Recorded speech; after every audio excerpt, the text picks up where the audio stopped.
Brother, you know, me plan to go up on the US work program though. Me need to find a way to build mama a house, yo. Me can't make she stay in that little mash up place there. It hurt me, man. What you say? That sound good, me G. When you cut? You know, me get through for a little thing up there though. And the next month, them want me to start. You know, it's a long time we have struggle. Get a youth can't struggle forever, you know. Me glad for you, brother. You don't know. Respect, bro.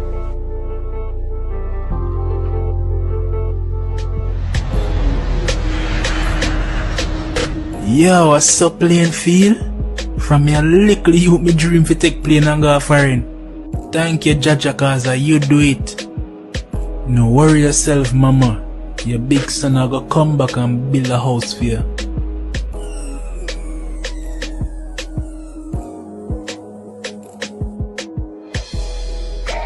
Bro, you're back in the place.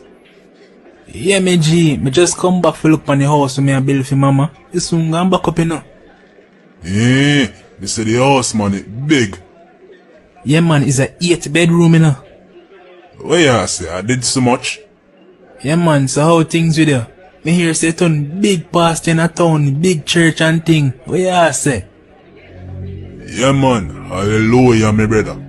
You know me have a favor for ask you, youth. What kind of favor that?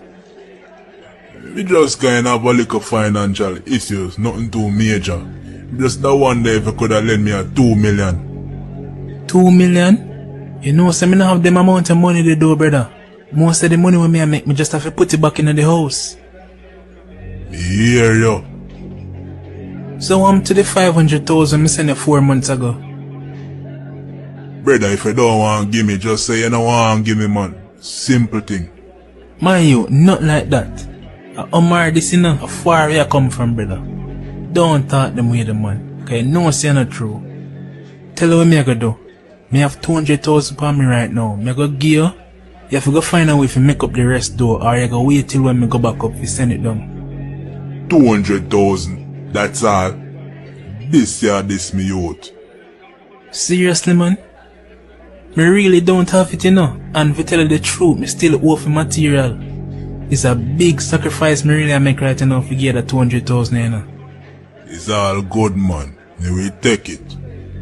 And stop going to man, because you know say you're my brother from day one. Anyway me can help you, me I go help you, youth.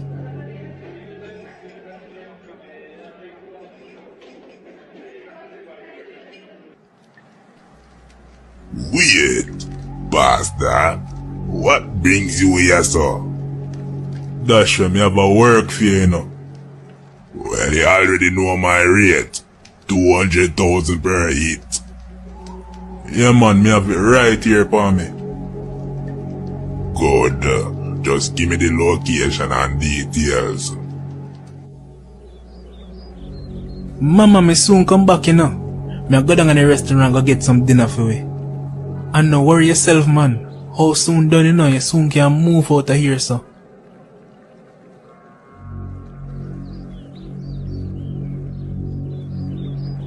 Good night, sir. Yeah, good night. Who are you and how may I help you? Me name Dashway, and me Dashway people be fun, boy.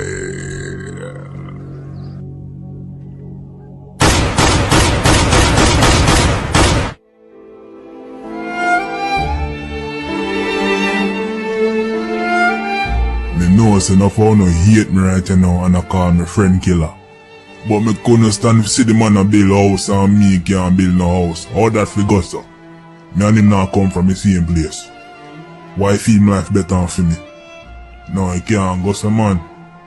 If me can't make it, him nah make it either.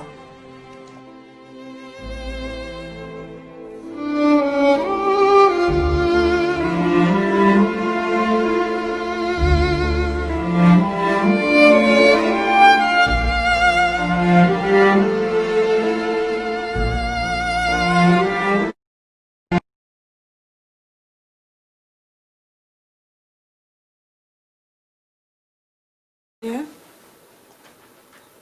Hi, welcome to the second week of Struggle to Success. Thank you for joining us. And today I am excited to announce our discussion will be prison to purpose. Prison being a mental prison, emotional prison, financial prison, or a stereotype prison. And if you didn't join us last week, just a brief analysis of what this show's about. It is a show that is to inspire, educate, and be informative. So each week we have inspirational stories that will educate you in various areas of your personal life. Also, we will have a professional at hand who will offer and educate you on agencies, external agencies that you can tap into to help with whatever struggles that you're going through. Today, I'm pleased to welcome Ricky Joshua and Tunde.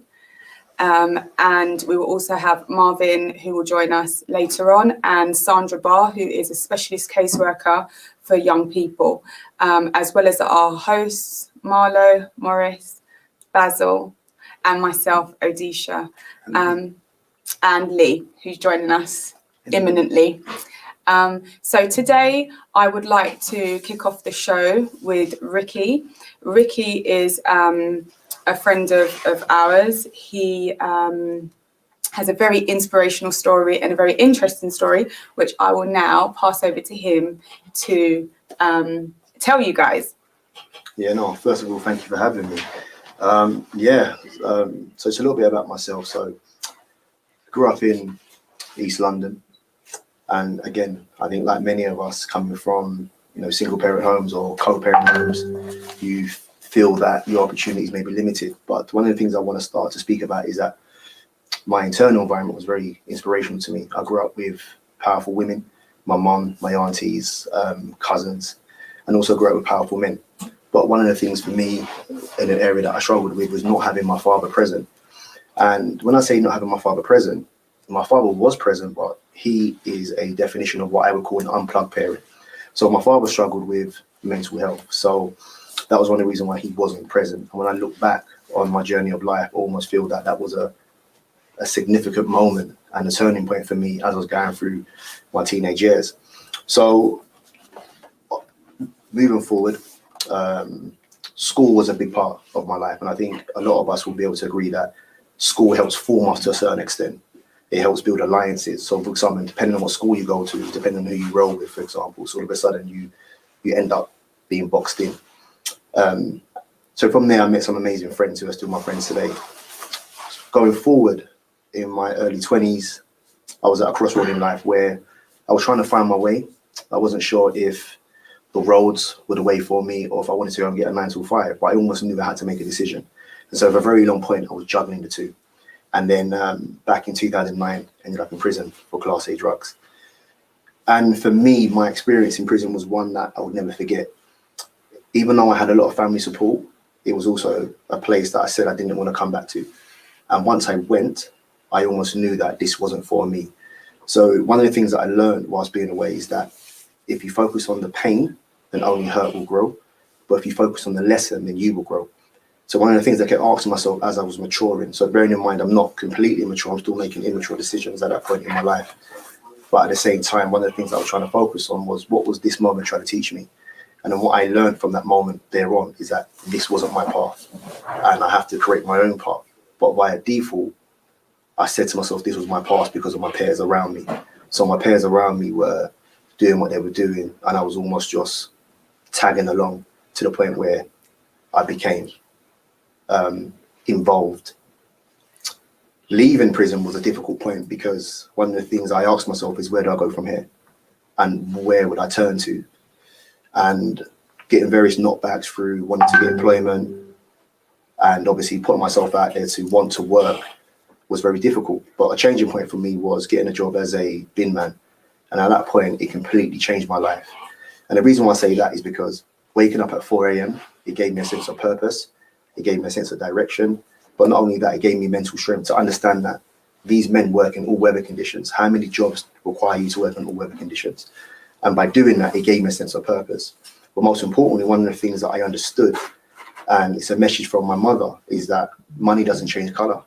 So at the point I was earning £5.64 an hour, And just off the back of that, almost understood that money was money. And if I use it in the right way, I'll be able to go forward and not allow it to define me. Because I think a lot of the time you feel that money is an object that you desire, when actually money is something that will come to you as long as you work hard. And then from that moment on, I haven't looked back. And yeah, and 10 years on from now, I can honestly say that I haven't looked back, but my experience is one that has changed me. Mm-hmm. Okay, Ricky, just to recap on what you've told us so far. So interesting topics, and as I mentioned, we're talking about the prison to purpose. So prison stereotype, you said you felt you had a limited opportunity, and looking at our white counterparts, I don't believe that they feel that they have a limited opportunity. So it's very interesting that you said you felt you had a limited opportunity. Now, was that based on just a personal thing, or was that based on something that you was being told? Like, why do you think you had a limited opportunity? I think for me, society tells you, growing up coming from a Black African Caribbean background, society tells you that your opportunities are limited. Mm-hmm. And what age do you think that registered to you? I think that registered from when I touched secondary school. I almost knew that I don't start at the same point as them. Okay. So if I'm having a bad day in school, I'm almost labelled, or many of us are labelled as the angry boy, not a child who may need emotional support, not a child who may need counselling, not a child who may need someone to speak to. It's almost. So you felt that the first stance of you feeling of a lesser person to your counterparts was at secondary school? Yeah, for sure. Okay. You also mentioned that you was growing up mainly by women, and your father had mental health issues, so he was unplugged, which is a very great metaphor that you've used, unplugged. So when you plug in something, it connects the pieces. Yeah, for sure. So you felt unconnected, which is interesting. Yeah. And that brings me on to, do you believe that your unconnection with your father was one of the reasons that you felt you had a stronger allegiance with your peers? Because then you said that you felt that your network of friends were very important. For sure, because I think what we have to understand is that when we're growing up, we tend to, first of all, the saying, show me your friends and I'll show you. But I guess growing up, you tend to find individuals that you have something in common with. So what I found is that a lot of my peers were coming from single parent homes. So it almost gave us some type of identity within that. So we could identify with one another, knowing that we are coming from single parent homes. So in that sense, it gave us a level of strength for one another, because we told ourselves that we have to become our own men. And it's not that I didn't have positive men in my life, but it was almost that once you bind yourself with this circle, you don't see any further other than the circle that you're in. So what I'm trying to understand here is, do you genuinely believe that an absent father has a very major part of your youth as a man? I'll speak because I'm a Black woman, but as a Black man, that not having a father, then it leaves you open to some degree to forge networks and company with certain people, because you then look at your peer groups to get some manhood from them, to understand what a man's role should be. Yeah, I would agree with that. And what we have to understand is that there's many children coming from single parent homes that are going on to achieve great things. I think you have to look at the demographics of where we're growing up and what's around us. And we have to look at that. If you're coming from inner city London and you're growing up and financially you're okay, but you're not as well off, then of course I think that will always have an impact. So I definitely would say that an absent father can have a massive impact on a young boy growing up. Fine. So at that point, you've now hit the roads. You said you hit the roads at 20. The roads being earlier. So just describe to me what the roads are. We know what the roads are, but like, what is the roads? Because to everybody, the roads is different, isn't it? Yeah, so, I think for me, in some and what was sense, your main driving factor for hitting the roads? Was it to get girls? Because I've heard friends say, look, you get gal when you're on the road.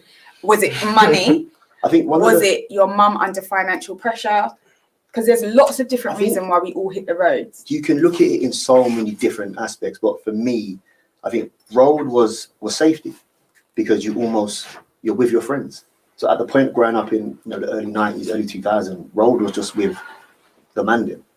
But at the same time, with being on road, with having recognition, with having status, you then become popular. So with that, you almost earn, or respect is given to you. So you don't feel that respect could have been given to you without being on the road? Because on the road, you then say that you went to prison for Class A drugs. So was being on the road part of doing criminal activities? Yeah, for sure. Why? For me, they go hand in hand. Being on the road? Because if you're on road, to me, if you're on road, you're out here. So then what are you out here doing? So therefore, being on road now, you're out here, you're having to earn a penny. So you've got men that are out here on road that are robbing. You've got out here men that are hustling. So it's all to do with criminal activity? For me, yes. Okay. For me, yes. And why did you feel that you had to get into criminal activity? Because you said you had a very supportive mum. Your father was there, but obviously he was unplugged, but he was there. And you had other influential male role models. So what made you, that stance that you did in jail, what made you get into Class A drugs? Again, I think for me, it's looking around where the money was. And you almost knew that there was money there. Okay. And you understand when you're moving a certain type of drug, you almost mix in with a different type of people. Okay. So with that, your network becomes different to when you're selling a different type of drug.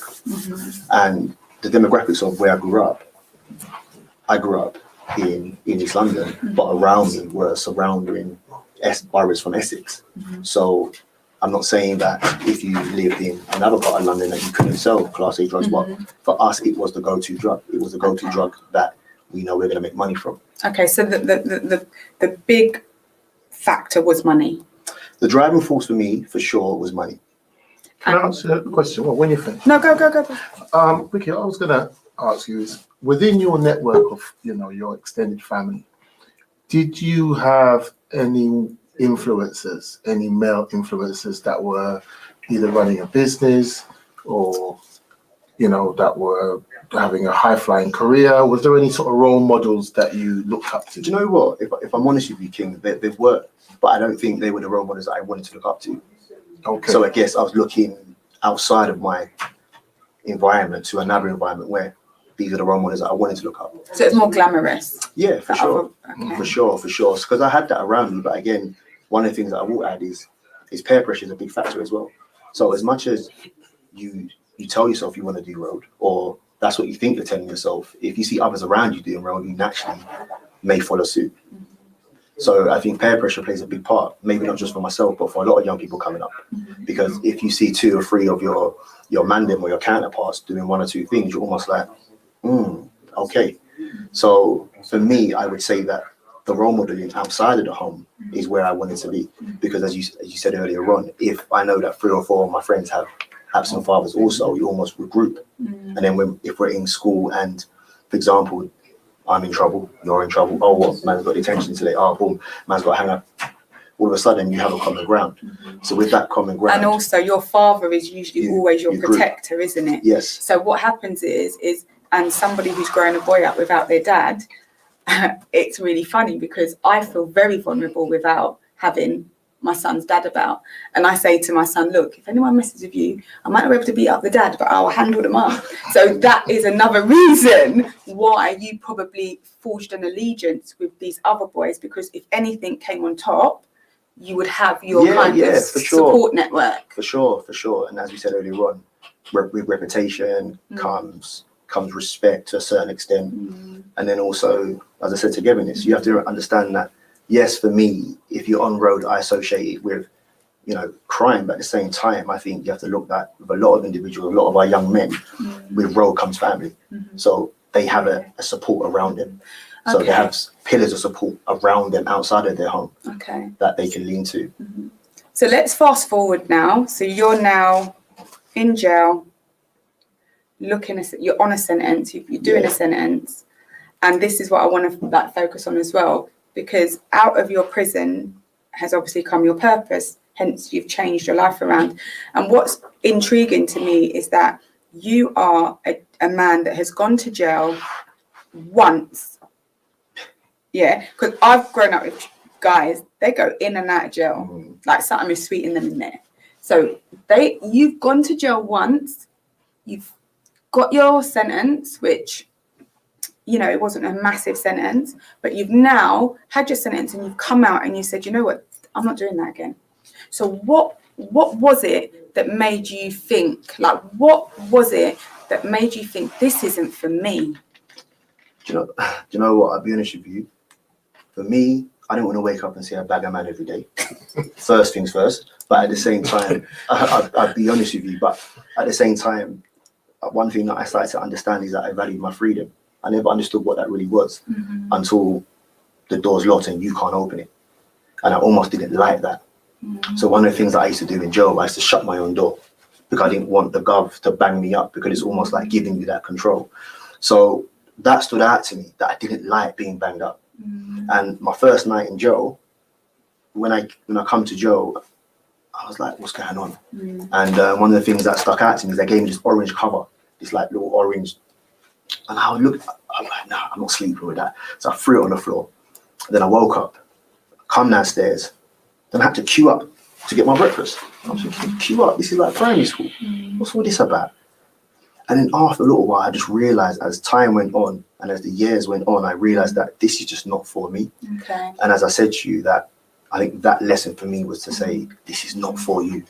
But at that age now that I am, I'm strong enough to say this is not for me. But when you're growing up at a younger age, how many of us are strong enough to say this is not for me? How many of us just want to fit in or just stay with the in crowd as such, in that sense? Was there anything that you experienced while you were inside that you feel contributed towards your rehabilitation from a positive perspective, other than the fact that you didn't like being locked up? But was there anything that the actual institution did to support your rehabilitation? If I'm honest with you, I'm in between, because one of the things that I'd done when I was in jail was become a listener.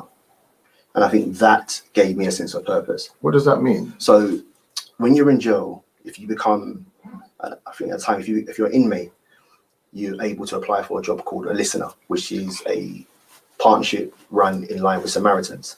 So as a listener, you'd go around and speak to the vulnerable prisoners, or a prisoner that may be having a bad day or bad moment. So I became a listener. So I started listening to other inmates' problems.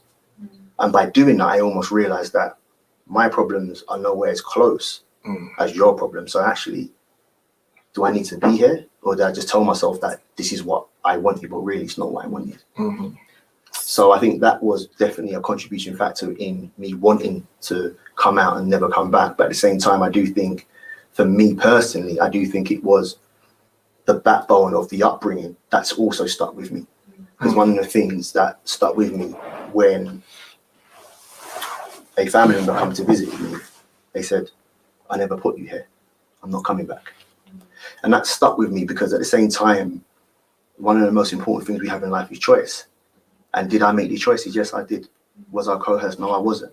So that almost stuck with me. So, you know, your question is powerful for sure. So I definitely feel that being a listener helped me. But I also feel that the backbone of the support that I had prior is what pulled me through. Because if I didn't have that backbone of support, I don't think I'd be where I am today. I almost feel that I would have come out and made an easier decision to say, do you know what, let me just crack on and live life. And do you know what, I'll be where I want to be. So I think definitely that gave me a sense of purpose. And that is where, when you came out, you then decided, you know what, money's not an influencing factor and I can be a bin man. And that's when you decided just to get a normal 9 to 5 and live your life. And subsequently, you're now a football agent, you've worked with young people, and you're doing amazing things. Yeah, for sure. And I think, as I said, that job as a bin man, it gave me a different sense of purpose because, as I said, I had to wake up at 4 a.m, then be at my depot at 5:30, then be on the pavement at 6 o'clock to start unloading the bins every single day. So it was a routine as well. But it wasn't only that, it just gave me a different strength. And at the time, I probably didn't realize what strength it was giving me. When I look back and I know, but at the time, to wake up at 4:30 in the morning, there's no one else around. And you almost feel like, right, like, you know what? And you start telling yourself, man ain't doing what I'm doing, you know, like Yeah. I'm trying it. Mhm. And I think with that level of confidence, it helped me grow Mhm. to understand that there's an importance, as you said, in having a routine, but a routine that's what works for you, Yeah. a routine that helps you grow in success. And as I said to you, I was on £5.64 an hour, minimum wage. You know, as a 25, 26-year-old man, minimum wage. That Mhm. minimum wage, yeah, getting paid at the end of the weekend, almost only having like £108 Amazing. and making it work. Yeah. In terms of now you're out, you're working, Yeah. and you're developing and growing as a man, but how did that impact on your relationships with your friends that were still doing road? I'll be honest with you, for some, we don't kick it because our relationship was only built on that. Mm. But for the ones that I grew up with, that I went to school with, our relationships still stand. But as a man, the man that I am today, they respect me for who I am and what I am and what I want to become. So the respect is there now. There's two lions here now. So it's almost like, yeah, Ricky's doing his thing. And now I'm a role model for others. But our relationships, no, they're dead because it was based on road. It was based on an exchange of a currency. So therefore, if I'm not offering you what you want or vice versa, why are we in any conversation? But others that I grew up with, you know, we still maintain a strong friendship to this day, who many of them I call my brothers. And for them to also look at me and say, do you know what, man, go for what you want to go for. That is what we need around us as well, because I don't think a lot of our young people have a circle that encourage them to do anything different other than what they're doing now. So Thank you, Ricky. Thank you for problem. sharing your story. It's a really inspirational and informative story. And it's nice to, you know, understand what is the deterrent for you, for people who have hit the roads and then decided that they don't want to. I now want to hand over to Tunde, who has a brand called Stamina for Sale. There you go. Stamina for Sale. The reason why... It's not free. Yeah. You have to pay for it. The reason why I brought Tunde on today is because he also has a very interesting story and journey. He grew up in Peckham. Now, Peckham, as we know, is one of the most renowned areas for gang and gun culture. Yes. And unlike Ricky, he was drawn in by the roads. And what really intrigues me about Tunde is that you grew up in Peckham and Dulwich. And Dulwich. Yes, Dulwich really. Yeah. But, and you managed to stay away from it. yes. Now I hand over to you for you to tell us how Yes. and who and why did you not touch the roads or get a prison sentence. Was it basically. Ricky? Yeah, Ricky, yeah. Well, first of all, listening to, thank you for having me on the show, first and foremost. Ricky was sweating. I was sweating listening to him. I'm like, boy, it's getting serious. But there's so many points that came into my mind when you were speaking, you know, and the main thing was the father issue, because I said it on BT Sports yesterday. 100% of my friends grew up with single mothers. I was the only person on the whole estate to grow up with his dad alone. My father brought me up single-handedly, and With no mum. with no mother. My mother left at a very early age, and maybe that's no. I definitely think the way I am is because of that. Okay. Because I don't really suffer fools, and my mentality is totally different to everybody. Even having a son who's a footballer, I never talk about the bad experiences, because you have to understand, with the young people on the roads, when you tell them about a bad experience you've been through, presently or past, they're not looking at you or listening to you thinking, I don't want to do that. They're thinking that, well, I want to do what you done. They want to experience that negative situation. But why? Because it's like Menace to Society. When you watch the film, nobody sees the end part, the part which explains to you that this is where it leads.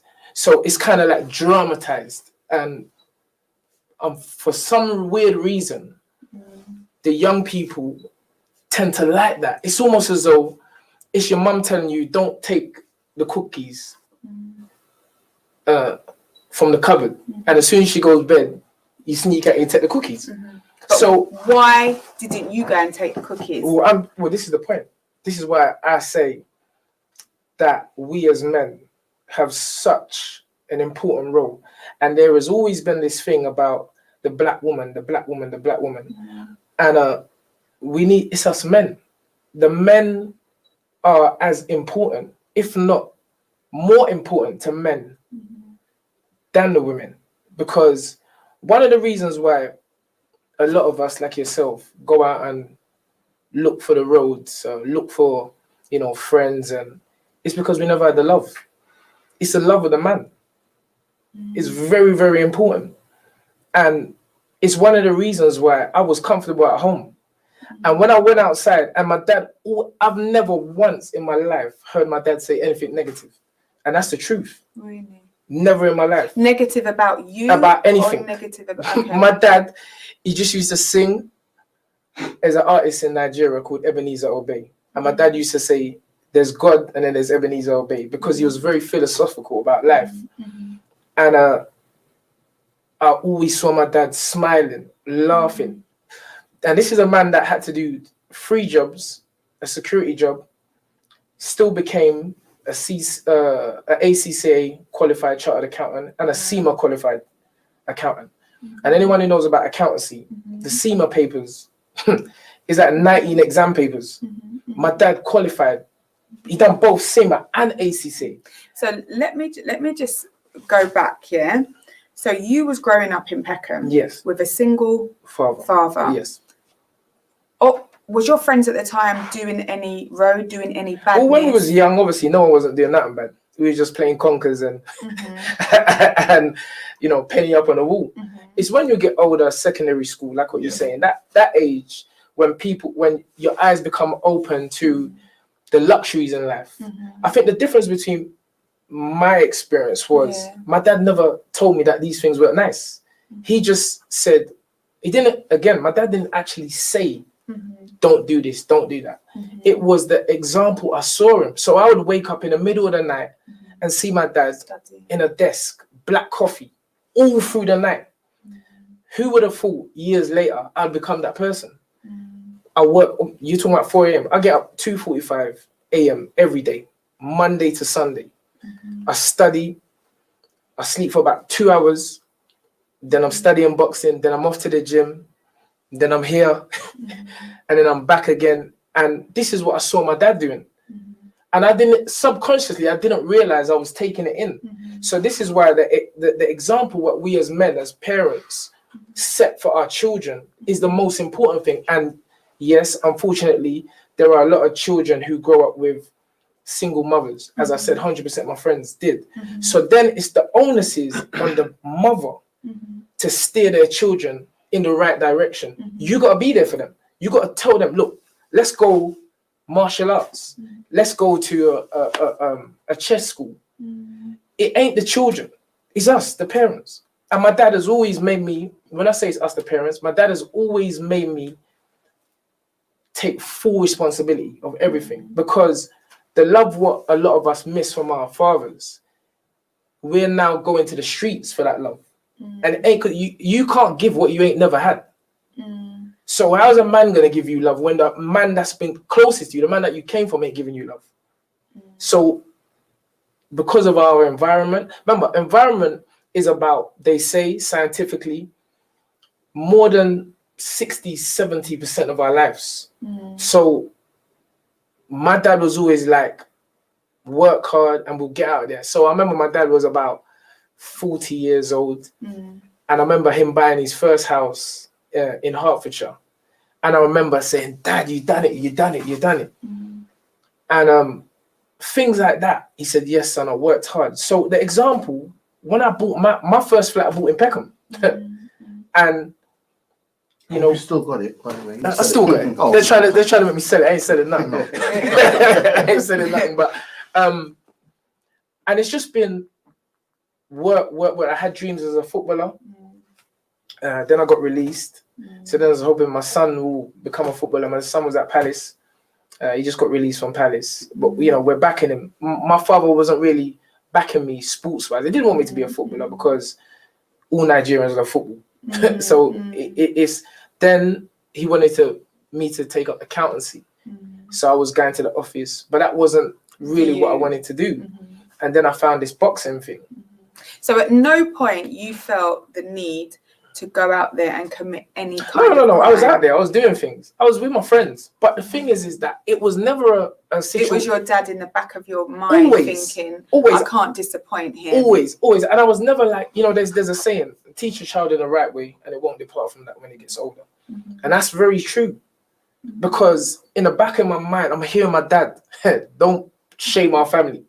Don't shame our family. But then still going out with my friends and thinking like I'm the man. And so you think then, so being devil's advocate, yes, God's advocate. It's the God's advocate, sorry. Because you've just said something, you know, you've said the wholeness is on the women. Yes. You've said the onus on the women when they have to do it on their own. Okay. Yes. Teach a child when they're young and they'll come back to it. Yes. So at the moment, black men are of a high percentage in prisons. Yes. Yeah. So do you think that it's to do with the women and that they haven't been taught how to live a life of integrity and a legal way? Because this is a big, you know, you're making big statements here. Yes. And I'm sure a lot of the people watching, you know, will say, hold on a minute. And, you know, like I know people that have grown up with parents that are Christians and have been Christians their whole life. Yes. They've grown up with a mother and a father. Yes. And they've still gone and hit the road. Yes. So we choose our reality. That's the point. You choose your reality, but it's based on your foundation. Everything is your foundation. Strong houses have to be built on a strong foundation. So the foundation starts from the home. A school in Latin is the alma mater. That's the other mother. So the first mother is you. The first teacher is me. And we have to make this such a prominent discussion amongst us as black people, whereby if one of the parents are not present, then that parent has to take it upon themselves to direct and steer their child. The thing is that where men are concerned, you know, you got the telly on, they see Jay-Z, they see the Bentleys and everything like that. It's like when we used to go to the barbershop. And you know, in the barbershop, everybody's, you know, you got your Malcolm X in every barbershop.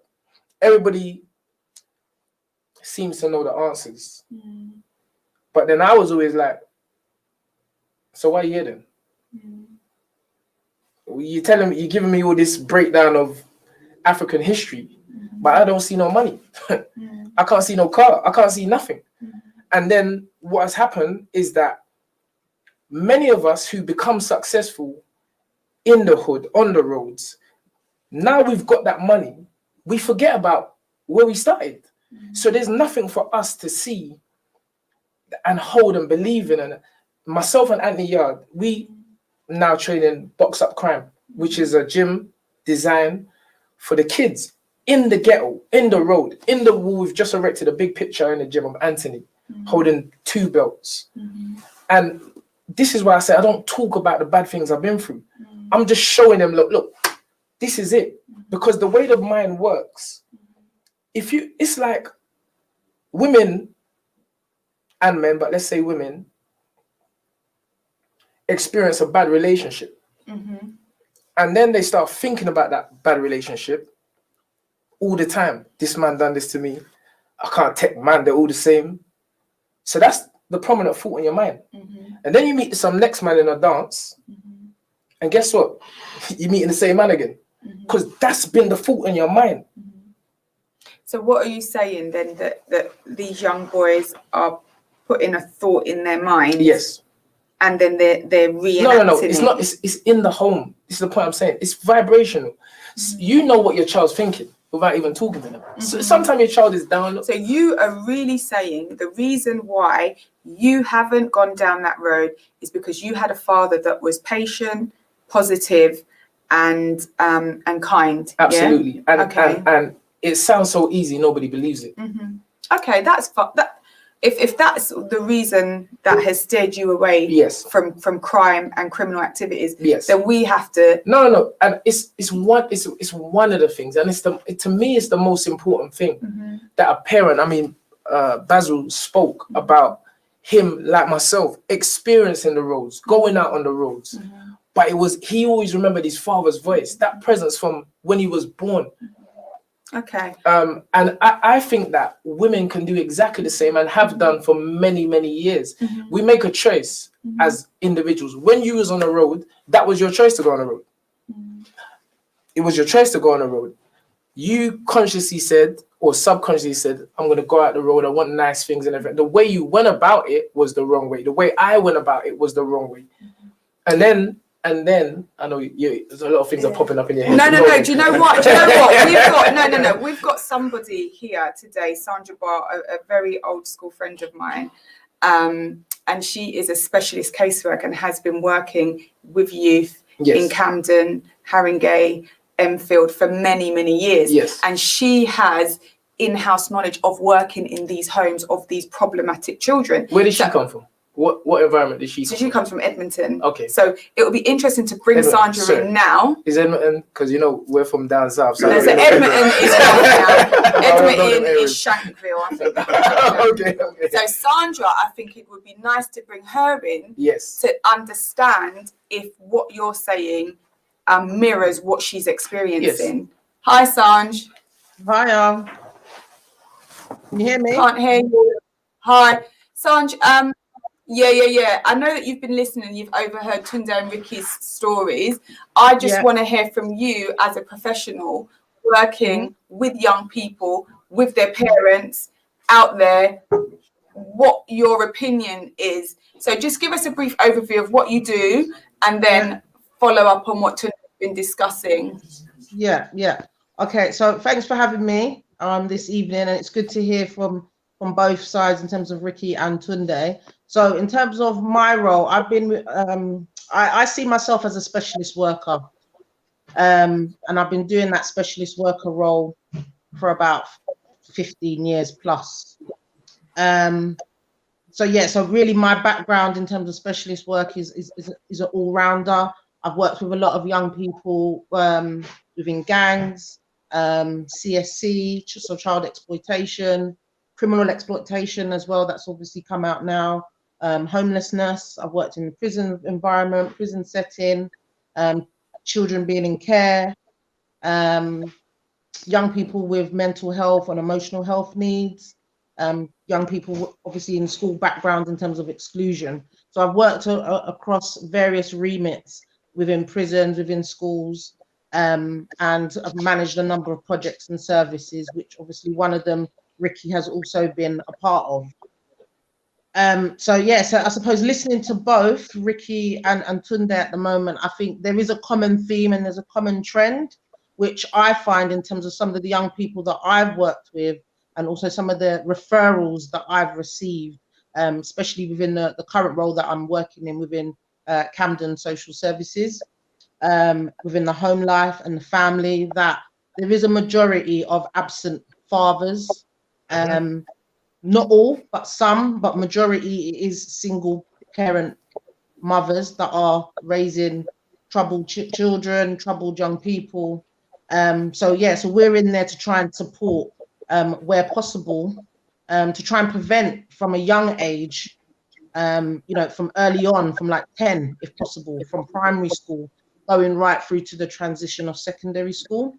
It's a range of things in terms of environment, the borough you're from, what resources are out there. Every borough has different resources, and obviously different opportunities for young people and children to engage in.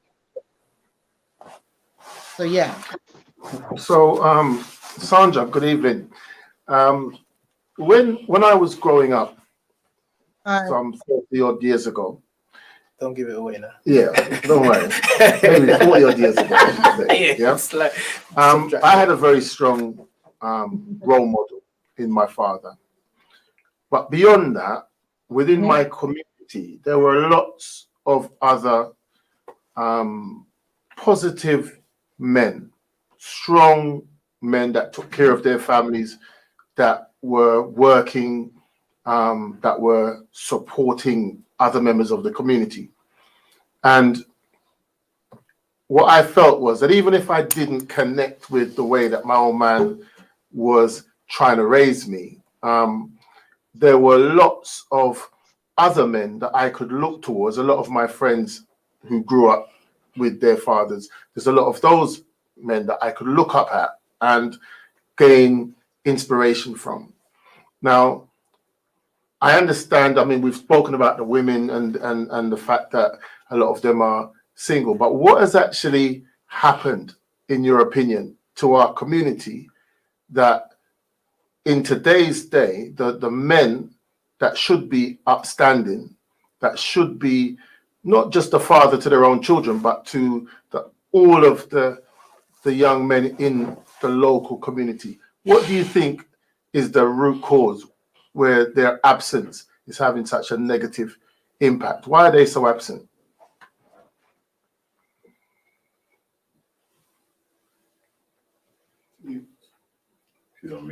No, Sandra, you're on mute. You're on mute. You're on mute. Sorry. It can. Can you hear me now? Yes. Okay, sorry. Yeah, it could be a range of things. It could be financial. I think for me, in terms of working with some of the families that I've worked with, it could just it's down to the basics of sometimes just conflict, not getting heard, not being able to support the family where they need to, pressures. It varies because every family, every individual in that family is different. Every mother is different. Every child is different.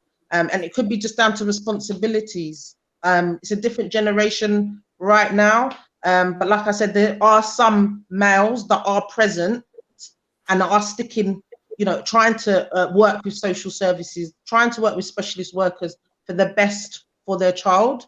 So it kind of varies. It depends on. Okay, so it's an interesting point, because if it's so widespread within our community that the fathers are absent for a specialist working in that field, why is that? but it's a point I was going to ask Sandra, because whether it's 10 years, 20 years, or 30 years ago, when I'm around this kind of conversation, I always hear people talking about what's the cause, but I never hear people talking about what's the solution. I've got to a point where I don't feel like what is the cause. I've got a son that I'm growing up on my own, and hearing all of these stories, it's really concerning. But this is what I'm saying. This is what I was saying. We're talking so much, we're focusing so much on the bad things that we're not looking for the good things, and how, and having more shows like this when we're bringing in the role models, highlighting the great work that they've done. This is one of the reasons why Marlo knows, I go on BT Sport and talk the same way. I don't all of a sudden become an Oxford, Cambridge University student because BT Sports are watching me. And I've proven that I'm educated. I come from an educated family. But my environment was powerful, but in the sense that I can flip it. So I don't need to go on BT Sports or Sky Sports or BBC Radio and talk the way I talk. But I feel that by being who I was and still are growing up, the youths can see that, hold on, Tundi still wearing the trainers, still jeans. Now I got my afro back. People thought I bought that in Turkey, but they can still see that I haven't really changed who I am. And I think that is a more powerful message than constantly focus on this is the reason why. This is the reason. You understand what I'm saying? Sandra, Just a quick question. So would you say that the cases that you deal with are predominantly single parent families?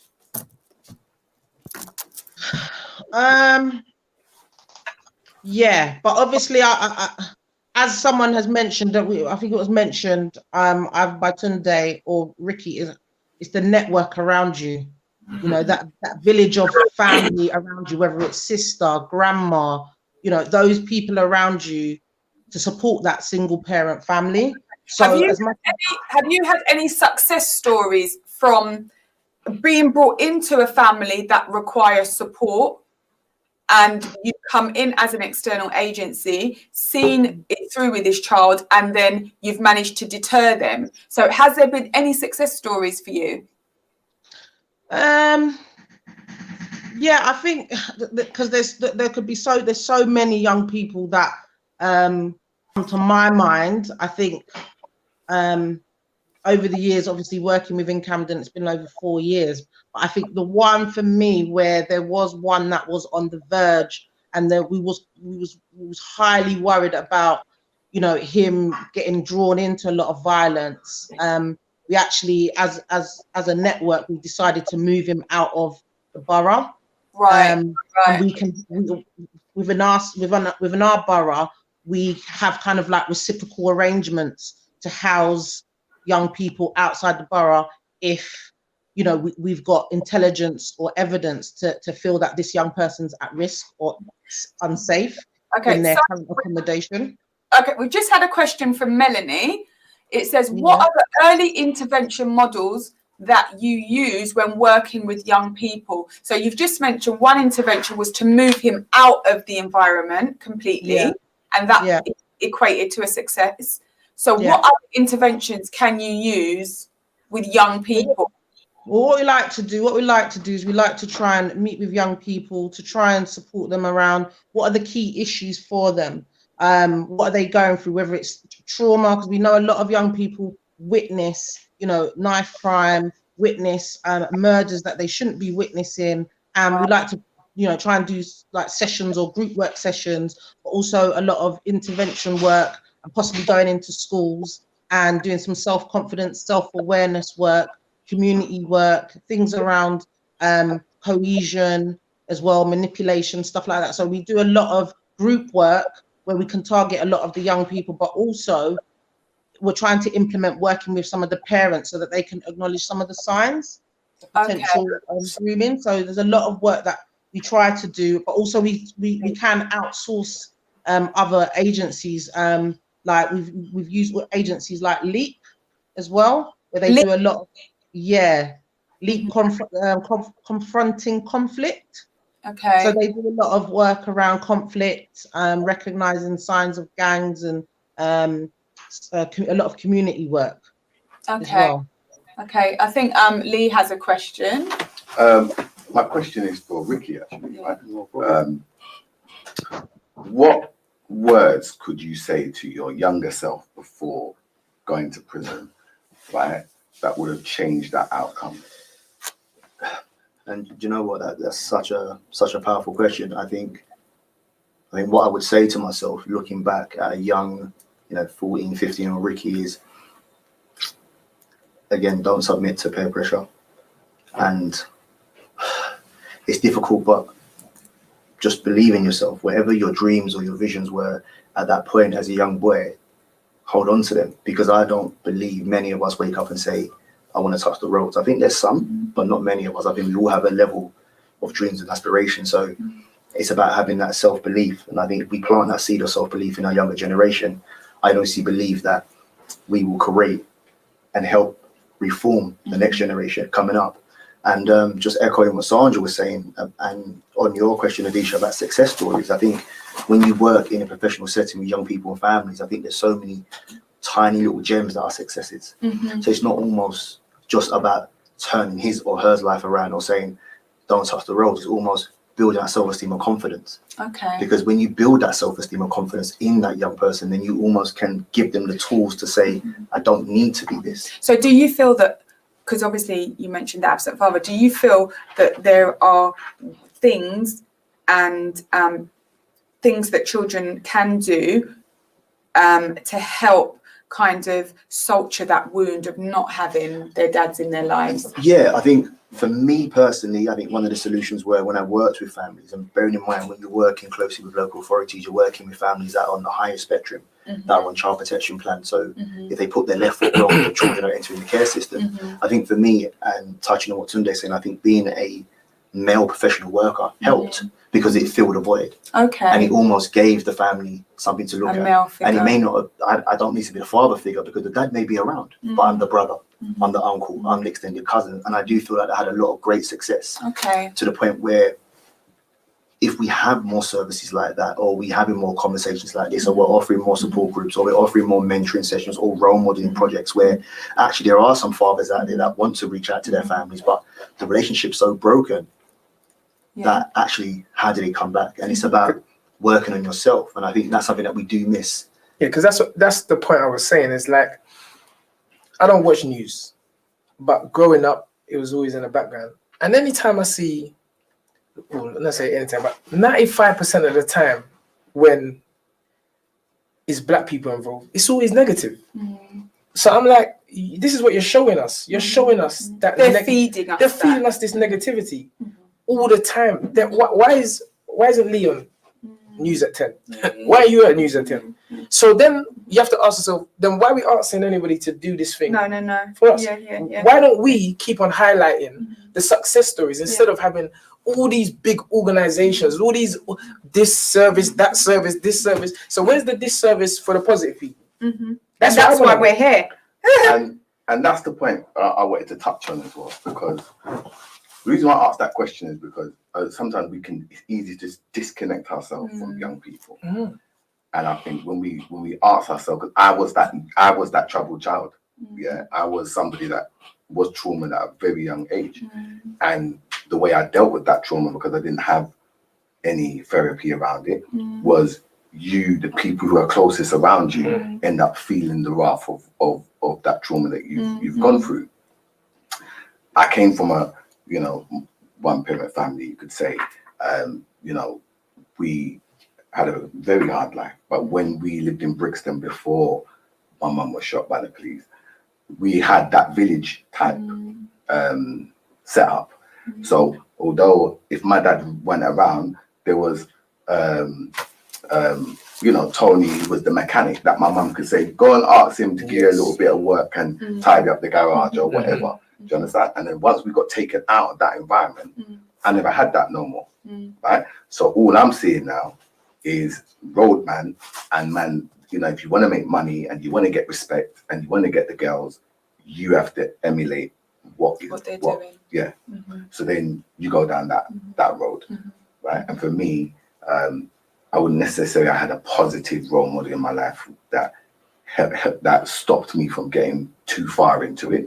But what I did have was I tried to use that negative experience of the fact that my mum was in this position, she relied on me, I cared about her. So there was emotional conscience. Yeah, because you was one of my heroes. Because when I used to go to the dance, I used to see you. I was like, yeah, I want to be like this guy because he's smooth. When I was in the dance, I was like, bro, this fella, he's too smooth. We let the skin, everything, teeth. I like, yeah. I'm looking to this. But this is what I'm trying to say. I'm looking to the positives. I'm not looking at no negative people. That is what I'm telling the young people. I'm saying, look, me and Anthony, when I set up Stamina for Sale, it was a black trainer that said to me, we train them and then white people take them. Now I'm like, how are you gonna just kill my dreams like that? And I haven't even started.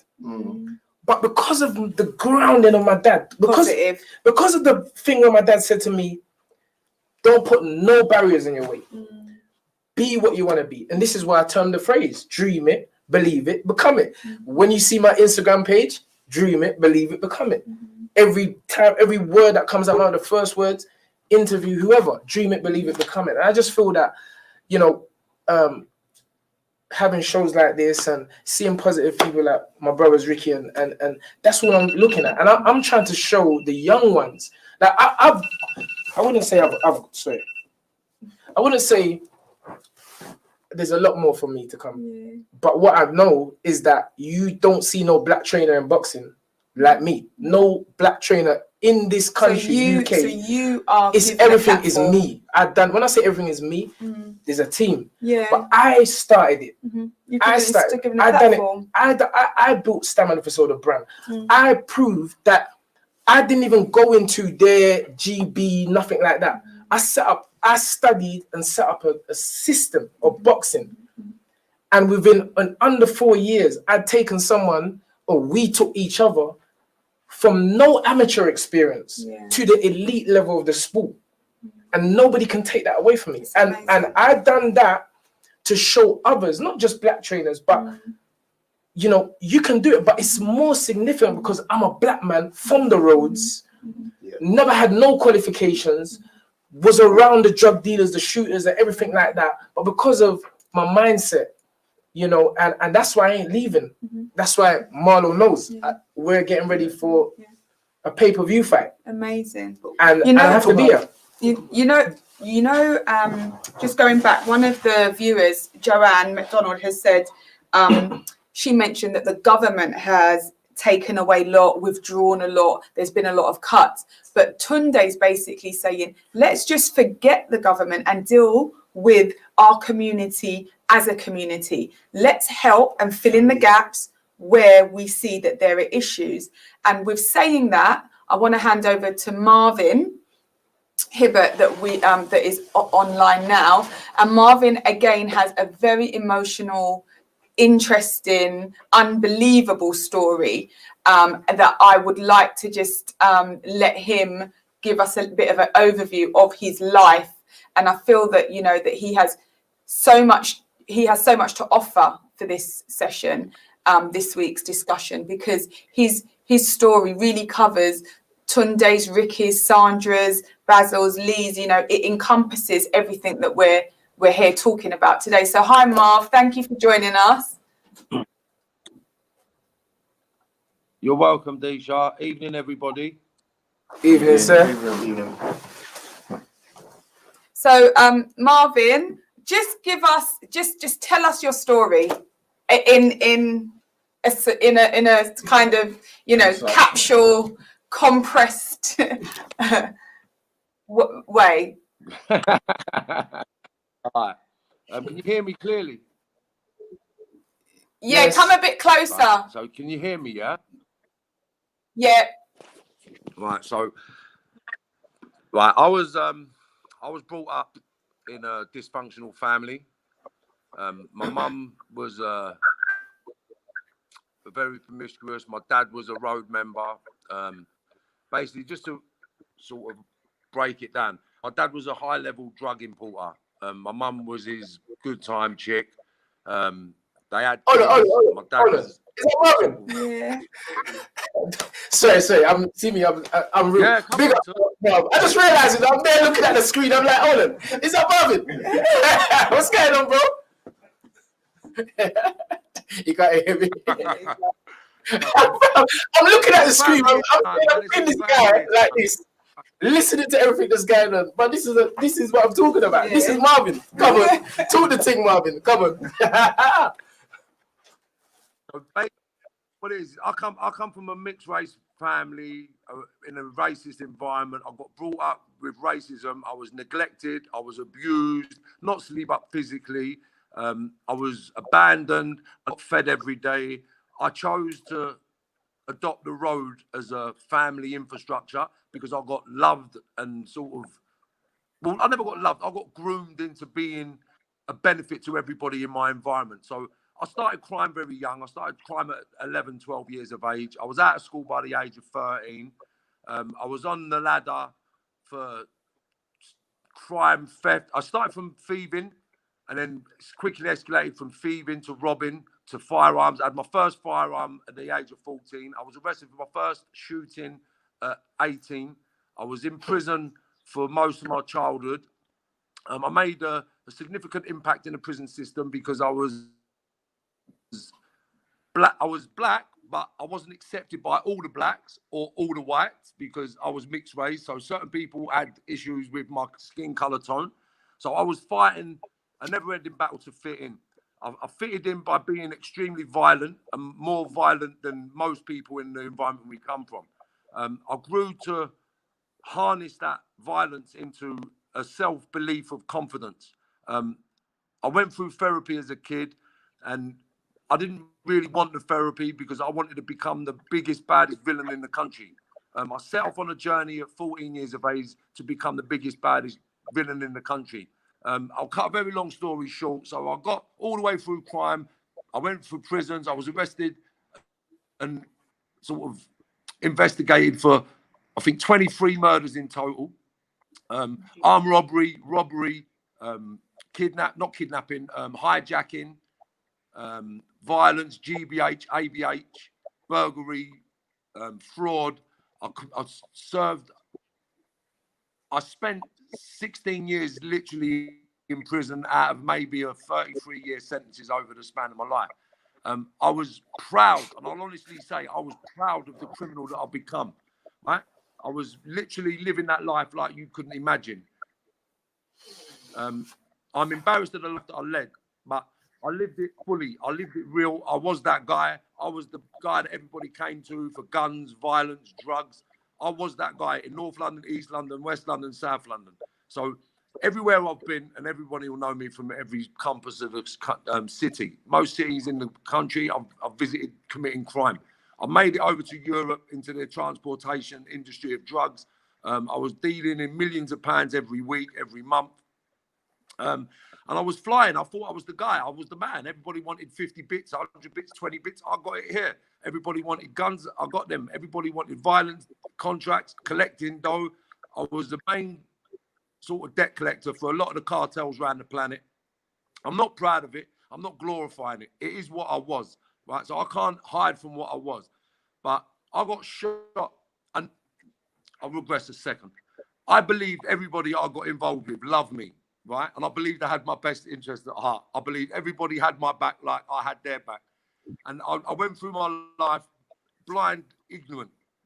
And I committed crimes. I sat in prison for people. I got stabbed. I've been stabbed 23 times. I've been shot. I've been cut, stabbed, hit with hammers. I've been chopped with axes. I've done bird. I've done the block. I've done every sentence in the block, out the block. I was moved out of prison, 22 prisons in total, all around the country.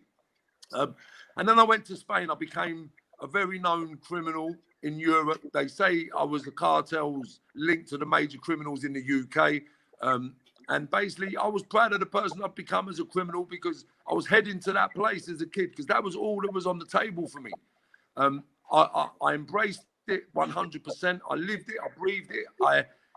I just lived it, breathed it, and lived it. I got shot in 2008. And when I got shot, I expected people to come and visit me. I expected people to come and see me, not to give me anything because I was financially stable at that time in my life. And I just expected the people that I'd risked my liberty, my life, and my futures for would actually show a little bit of courtesy, a little bit of respect, a little bit of love, and a little bit of attention, and come and see a man that got shot 5 times. I got shot point blank range in my eye. Marvin. Sorry. I got shot point blank range in my eye. I got shot in my testicle. I got shot in once in my forehead, once in my eye, once in my arm, once in my groin, once in my leg. I'm in hospital getting told I'm never going to walk again. Right? So I'm never going to walk again. What am I going to do in my life? I thought my friends and my family, the boys off the road, my elders, everybody that I'd risked my liberty for, gone to prison for, I thought they would come and see me. Not one of them come, well, 5 of them come to see me who I grew up with. Now, Ricky mentioned earlier that his close friends from school was there, but the people off the road wasn't. And it was the same thing with me. The road never come to see me, and it broke my heart. When it broke my heart, I decided then that I need to change. When I decided to change, I got into boxing. I became the founding member of MTK Global. Yes. And then I started helping the youngsters make different choices. So I was getting them into the boxing through training. We incentivized the kids to do boxing by not paying for memberships, taking them on day trips, and escalating. And then I got caught up because my residue of my past life caught up with me. I got arrested for 4 murders. I got extradited from Spain back to England in 2013. While I'm in prison, I'm looking at people on the landing, 50, 60 years of age, and I'm thinking, wow, this is where I'm going, you know. this is where I'm going. This is where it's going to end up. What am I doing in my life? So then I sort of realised that I'd got to the top of the ladder, and even at the top of the ladder, I have to risk my liberty every single day of my life for a price I couldn't put my finger on. I was prepared to stab, shoot, and kill, and go to prison forever. And then I had to ask myself, why? Why would I do that? So then I thought, I loved all these people. They don't love me. Why am I doing this? So then I made a conscious choice at that point in my life to turn my life around into applying the same energy, the same commitment, the same drive, and the same ambition into a legal product. Whatever legal product that was, I decided to get involved in it. I came back to England. I got exonerated from the crimes because I wasn't involved. When I got out, I started doing some intervention work with a company called the North Initiative. I'd done public speaking in the London School of Economics, and then I went to Downing Street, Houses of Lords, and I started engaging. So then I started realising that I've got a gift to help these youngsters, because I wouldn't have listened to no one but Marvin Herbert when I was young. So what I decided to do was put my life into perspective so I could say to the youngsters, this is what you do. This is what I've done. This is how easy it is. Now, if you focus, I've spent 40 years trying to be a multi-millionaire on the road, right? I handled millions of pounds. I'm not going to deny that. But the profit I made was slim. I'm 40 years of age. I don't own my own properties. Okay, so I'm looking at things from a perspective. I'm thinking, wow. But then I started working, started grafting, started building. Within 3 years of me turning my life around, I got to Downing Street. I started my own companies. I've got a recording studio, a record label. I've got a football academy. My football academy is called Time Out Soccer. Time Out Soccer England and Time Out Soccer USA. The Time Out Soccer USA is Watford FC right now. So if you put in Marvin Herbert, Watford coaches, I come up. You talk about boxing, everyone knows about me in the boxing world. Tundi, you know how, right? So I'm listening to you, and I'm thinking to myself, oh no, so this is where you was when you was coming and watching me and Andy in the gym. All this time, you're there, but I remember you used to come in the gym, watch as you used to say, yeah, bro, you're gonna go a long way. I never know your past. I'm kind of never know your past because I probably would have run out of the gym. but it's amazing. What you've done is truly inspiring. And this is what I do now. So I'm showing the kids, I'm the same person, right? Nothing's changed about me. Nothing. I'm still the same guy. I've still got the same aggression. I've still got the same power, drive, and commitment. But I focus only on legitimate products now. You get me? I will not hang around with people that are breaking the law, because I believe the older lot, and I'll tell you lot straight, they're groomers. All they are, the older generation of the road are groomers. So they groom the youngsters to do things that they're not prepared to do. I was a groomer myself, and I couldn't do it. And how it happened for me was, I was sending grub back to England, and then one of the boys got in debt, and I had to get him hurt. And then I found out it was my son's best mate. And in 2015, I decided to give it all up. And then since 2015 to now, I can honestly say that I've turned over just under £1 million, right? And I'm not bragging or boasting, but I've turned over, I haven't earned it, but I've turned that over through my companies, right? So what I'll show the kids now is, look, 3 years I've been legit. 3 years, 100% legit. And I've turned over more money legit than I did as a criminal. So I show by example where to go, what to do, and how to do it. And if they change their mindset, like you say, see it, believe it, achieve it. It's the same principle. So that's Deontay Wilder. Tunde J's dream it, believe it, become it. We've got to get that right, Marv. Marvin, Marvin, I'm just conscious of time, and I would love to ask you, and I'm sure the panel would love to ask you a few questions. So just recapping, going back to your childhood, you said that there was an exceptional amount of trauma there, yeah? So I'm assuming that your trauma is what was fueling you to commit these sort of crimes. Can you hear me, Marv? Shadow of a doubt. The difference was what I mentioned on the panel earlier. Yes?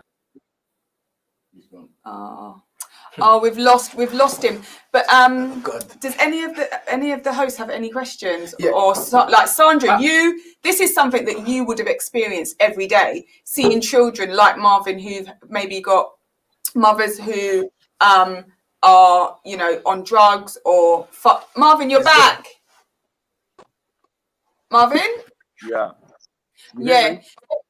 So Marvin, would you say that a lot of your childhood trauma was fueling all your anger, aggression, all of that?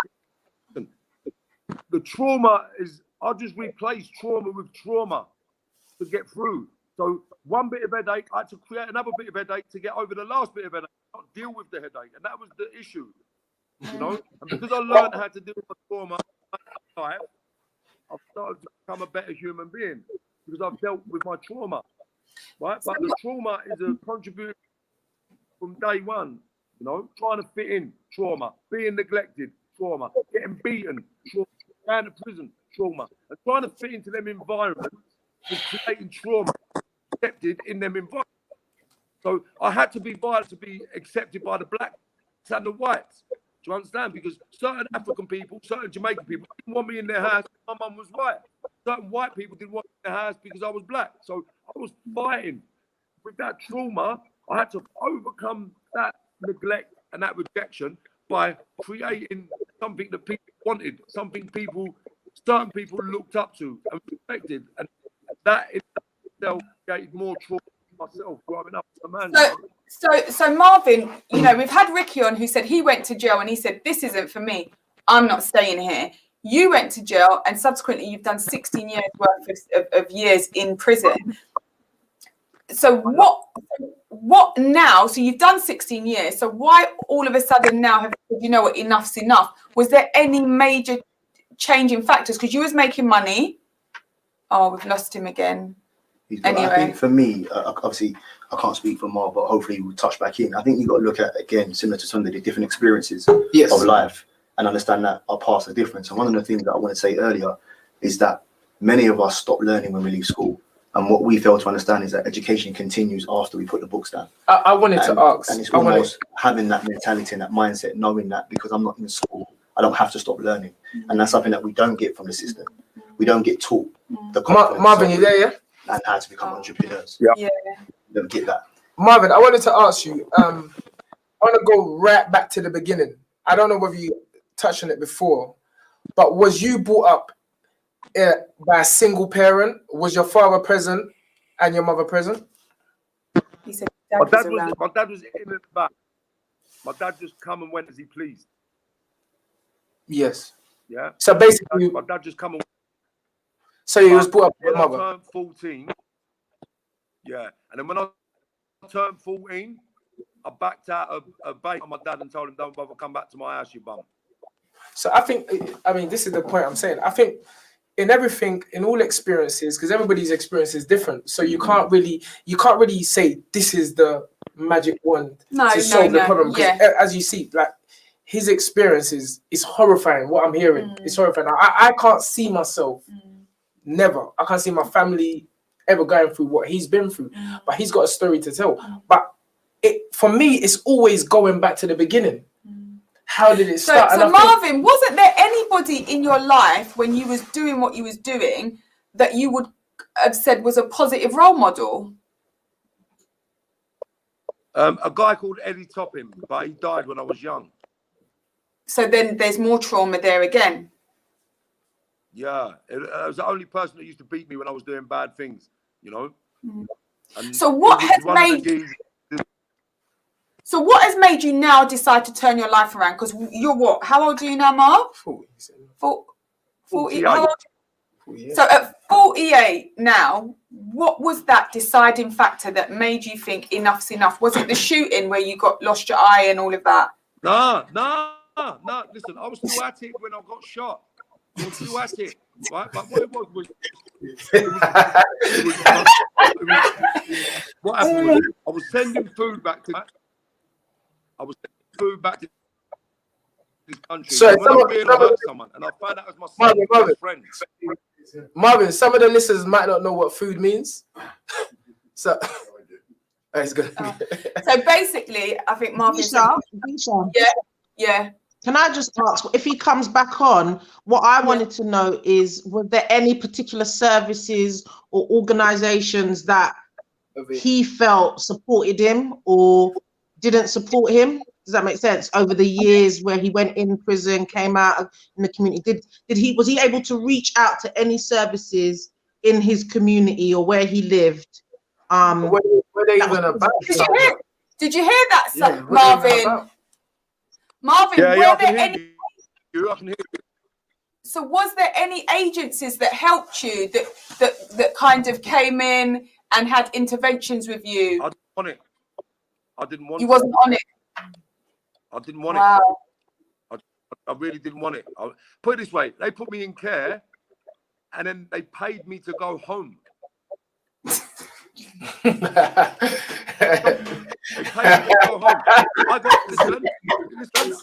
got my qualifications. I got paid my qualifications not to come back to the school. Jesus.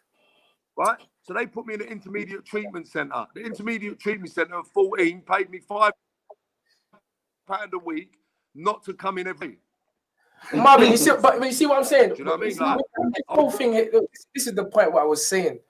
With this whole thing here, his past is so powerful, but in a negative way, that we're more focused on the part. Like, I'm waiting for the. No, but it's not. I don't think the negative is what we're focusing on. I think what we're focusing on is the story behind it. There are these young boys on road that believe that they're going to be some millionaires, some Jay-Z people. Yeah. Yes. But actually, Marvin is the real life story, and there's many of Marvin. But this is the point I'm saying. He's the real life story. That they don't. But no. Marvin is the real life story. Marvin, wait. Hold on, Marvin. Marvin is the real life story. But he's been talking now for 20 minutes or so. I'm still waiting to hear. Well, the nice stuff. Can I just say something? Can I say something? He said he's got. Marvin, I salute you. Yeah, and I actually think that his story is the success. Yes, the whole from end to end. But remember what I said at the beginning. These youngers ain't mentally mature enough to understand all of this. They ain't even got there yet. How are you gonna ask a child? You can't feed steak to a baby. They ain't ready to digest that. Well, so they can't. So all what he's talking, you ain't listening to that. And I know because I've been there. Okay, I think that I've been there. I know what's going. No, brother. I know what's going on. So how are we gonna prevent the kids? This is what I'm saying. This is the prevention. We focus on the end, the product, the solution. My brother, you know something? Dialogue is good. You can't just be talking and not let everybody. No. But it's the passion, brother. It's the passion. I got 5 minutes. I've always been like this. All right, cool. 5 minutes left. 10 minutes. Okay. This man, Before my network breaks up again, yeah? Right. Yes. Let me give you a bit of information before my network breaks up again. Can you hear me? Yeah. We can hear you. I believed I went through everything I've been through, so I can sit in a room with the kids that was going to be like me, because they're not going to listen to no one that hasn't been through what I've been through. I wouldn't listen to no one unless it was me when I was growing up as a kid. Do you understand that? You've got I've lived it, breathed it, ate it, and it's just about having these kids understand that they're actually wasting their life. I've got to make them, expose them to the mythological reality of the road. Yes. But I don't make no money. There ain't no. Marvin, I hear all that, and I've been hearing this for so many years. But if this actually worked, where we start talking about, no, listen. If this actually worked, where we're talking about all the bad stuff, how comes the thing's getting worse? How comes it's getting?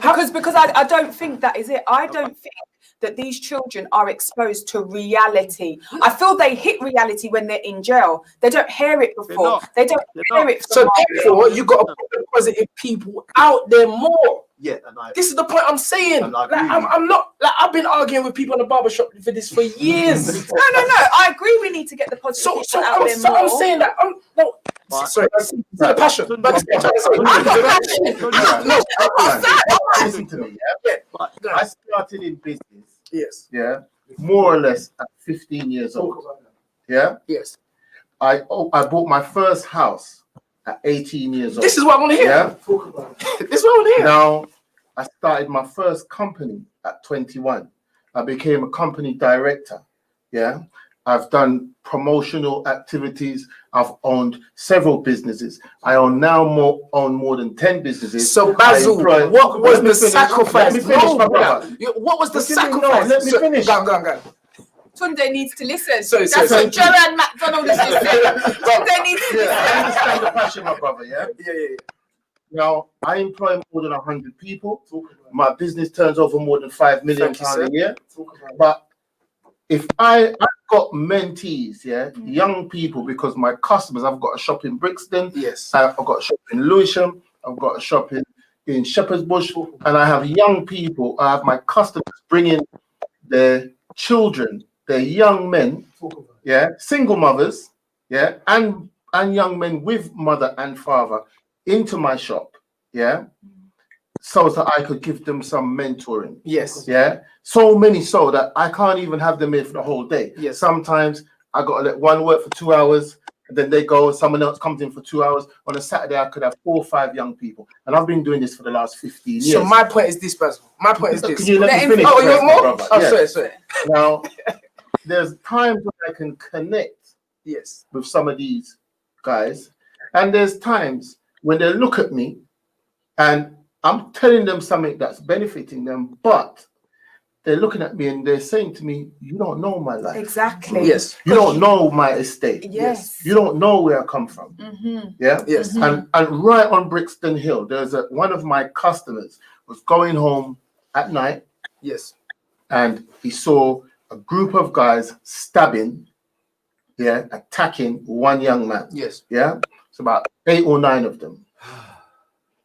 He just automatically, instinctively ran to the group. And this is a guy that's been in and out of prison all his life. He's a proper roadman. And he ran into the group and said, what are you doing? You're going to kill him.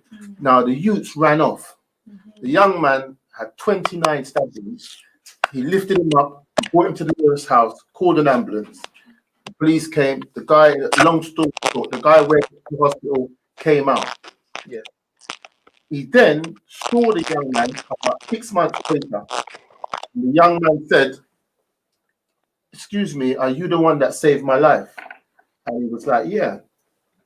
He said, what's happening? He said, he had an argument with someone and they took it badly and that happened. But what happened, the youth is still rolling in the same circles, doing the same thing, because as far as he's concerned, those are the choices that he has. Yes. Yeah. So at the same time, having positive role models is all fair and well, if I can connect. Yes. But it will take a variety of people. Yeah. And a man like Marvin, Yes. a man like Ricky, and a man like me. I've never been to prison.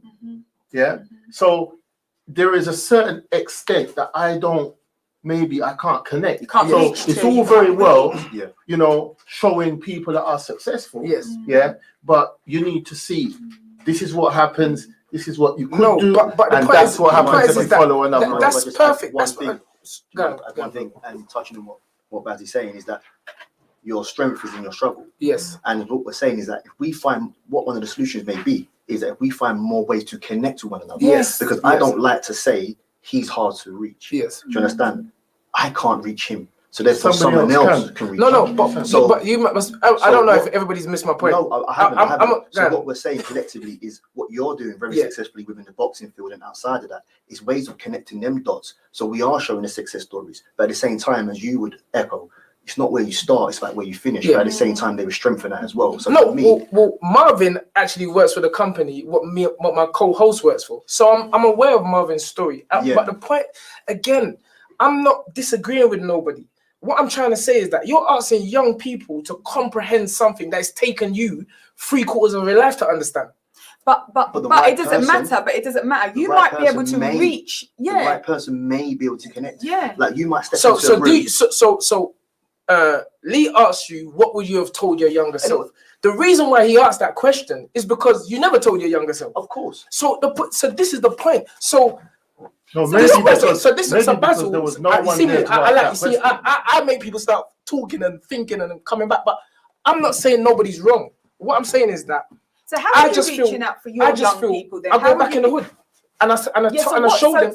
So you, somebody who hasn't had a stint in jail, has had a father, is Not a now a mother. successful I business. never had a Okay, mother. but Yeah. we're saying you've said today Yes. the problem is absent fathers. No, yeah? I didn't say the problems. I said fathers play just as an important role as mothers. mothers. Okay, and fine. that they should be present. Fine, okay, yeah. And that we You need said to take responsibility. So basically, you, Yes. how are you reaching out to the youth? Because you've got a dad. Yes. You've got a successful business. You've never been to jail. So how are you reaching them? If you're saying Marvin can't reach them. No, I didn't say again. You never heard You me didn't say Marvin. can't reach them. No. You're saying, I know Marvin. You're saying how is Marvin's story? How are the youth going to listen to Marvin's No, story? I didn't if say they're that. not- Listen, Okay. Marvin has spoken at events where my guys are boxing at. I know Marvin. So what are you the saying point- then? Listen, all I'm saying is that sometimes we expect young people to understand something it took half of our life to understand. And so we need to narrow down the negative stuff and focus on Find a different way. the business side, what the success this man has done, what the success Lee has done, what the success you do, because the youth ain't you start talking to these youths about all this negative. They ain't saying, oh yeah, you know what, I don't want to do that. You got their intrigue now. Now they're saying, you know what, boom, there was a point where Marvin had millions of pounds. Guess what? I'm gonna get to that point, but I'm gonna make the same mistake as Marvin. That's what they're saying to themselves. Because I know, you know, Marvin knows. So all I'm saying is that we want to be focusing 90% of our discussion on positive stuff and 10% on the negative. But Tunde, this is why Because the positive stuff is what the youths can see. When they see me pull up in Rolls Royce outside a barber shop, you think they're listening to a man who is rolling up on his mountain bike? They're listening to me. Yeah. Sorry. They're listening to me. Not because I'm a materialistic person, but because the youths go by what they can see. So what have I done? We now have built a gym inside the ghetto. And I respect that. And this is why I said earlier on that what we don't realize, and obviously I'm saying this now as a 35-year-old man, is that when we leave school or whatever environment we're in, we don't understand the importance of to continue to educate ourselves. Yes. So that is a solution. That is one of the solutions. 100%. To understand that there are ways out here to become entrepreneurs. Yes. You can work a 9 to 5 and be success in your own right. Do you understand what I'm trying to say? You can work for yourself. You can define them as coming from a disadvantage. So why are we not talking? How many of us type in YouTube, how do I be successful?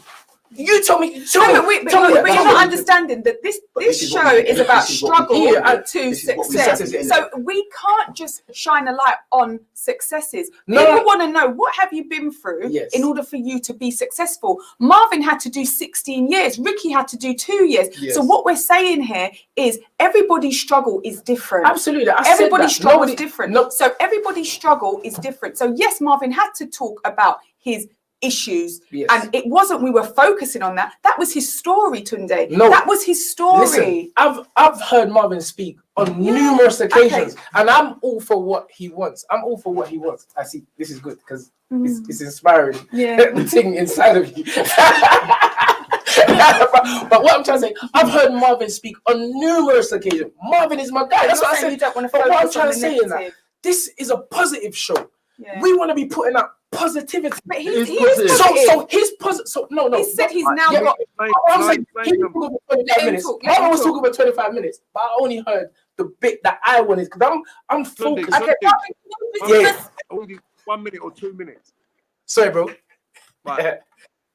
Let me just interact here quickly, right? So what these youngsters need to understand is this, and I'll break it down to you quickly, right? When you give a young boy 10 kilos of cocaine, right? Everybody thinks this kid is rich, but the reality, let me finish uninterrupted, please, right? The reality of that 10 kilos is that guy is only earning £10,000, right? Yes. He can't afford to buy a big watch. He can't afford to buy a big car because he's only earned £10,000, but he's handling £300,000. Yes. right? So convinced they're making money, but they're not. And because they've got no business acumen, they mess up and get in debt, and then they have problems. So it's about making them understand that world is no benefit. They don't profit. And it's only people like me that have lived it, breathed it, and slept it that can make them realize when I give you some grub, right, you're not taking into account the expenses it costs for you to live and work every day or week. So you give a kid, just say for argument's sake, an ounce of weed. At the end of the week, his expenses are £30 minimum a day. That's £150 a week. At the end of the week, he's got to give £200 for that ounce. But he spent £150 on expenses. And it's the same principle up the ladder with the cocaine. They make £1,000 off a kilo, but they spend £5,000 out of that money. So it's about making the youngsters understand what they're doing and that they're being groomed to risk their liberty for their elders to profit. Okay, this is the problem. You've got to make them understand where they're going wrong. He can explain that. Yes. A man like they're not business. hasn't gone down that road. But I know exactly what he's saying. Yeah, but Exactly again, what he's saying. Again, It's almost like having a I lump. know the experience. Let me finish. Go ahead.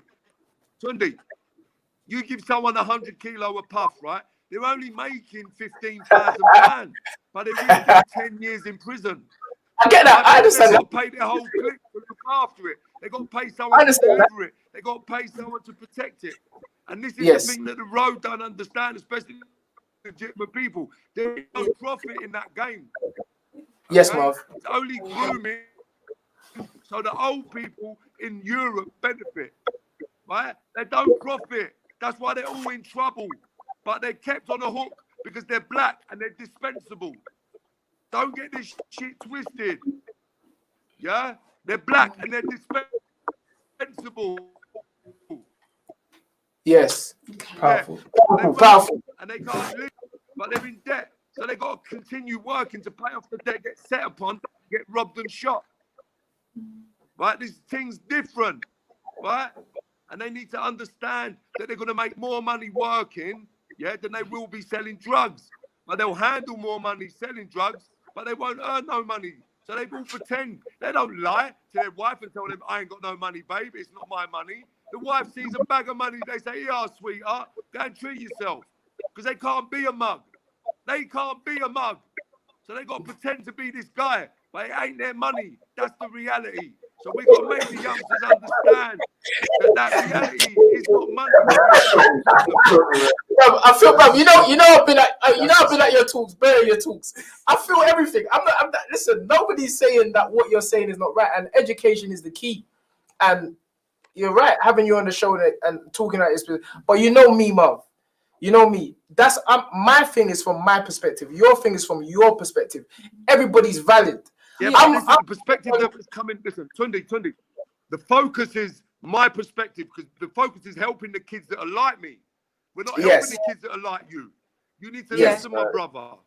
Because we're helping the kids that were like me. So you got to listen to what I say because I know what would help me when I was young. If you'd have showed me when I was young, right, my friend's worth £700 million. He's never nicked a thing in his life. If I could show one of the youngsters on the road that, they're going to listen to me, bro. Yeah. And this was the point of the show. And this was the point of the show. We strategically chose people from 3 different elements of life that a black man it could be subjected to. So yes, Marvin's story is quite negative. You know, Ricky's story, it was a balance. Your story was all success. Basil, Lee, we've all come from different walks of life. And what we have to understand, if we're going to work together as a community, we have to realize everybody, there's a diverse situation going on out there. People with 2 parents, people with 1 parent, people with lesbians, people with gay. It's, you know, it's very diverse to this. So we have to tap into everything. You may think it's very negative, but another boy out there might be thinking, this is what I'm going through. My mum, my dad, and all of this. You see, this is what I'm trying to say. It's negative, but he's turned it into a positive. So that's where I'm getting at. And I said it to you from the jump. I'm focused on the positive, but we still need to. The point. Listen, the negativity. Yes. The negativity is all the kids are going to listen to. All the kids are going to listen to is they're not interested in what you got to say. Would you say what I've got to say? would you say that all those kids could get to your level? Because you said you was one of the top guys. Listen, it doesn't matter whether they can get to my level or not. What matters is this, yeah? They need to relate, right? So you're a boxing trainer. A boy, I wouldn't have related to you. I would have told you to move from me. What are you chatting to me for? You're a boxing trainer. What do you know? Right? Yes. Yeah. But we got to show them the reality of that world, not the mythological belief that they have. Yes. Yeah. Okay? Right. Only people that have lived it, walked it, breathed it, slept it, and shat it can make these kids understand this. And it is negative, but they need to understand that negativity is only going to bring them death, prison, and suffering. Yes. That's it. And we can absolutely do that by letting them understand I'm the result. And I'm a successful criminal. Come on. That's the oxymoron. I'm a successful criminal, but I'm romantic to know, okay?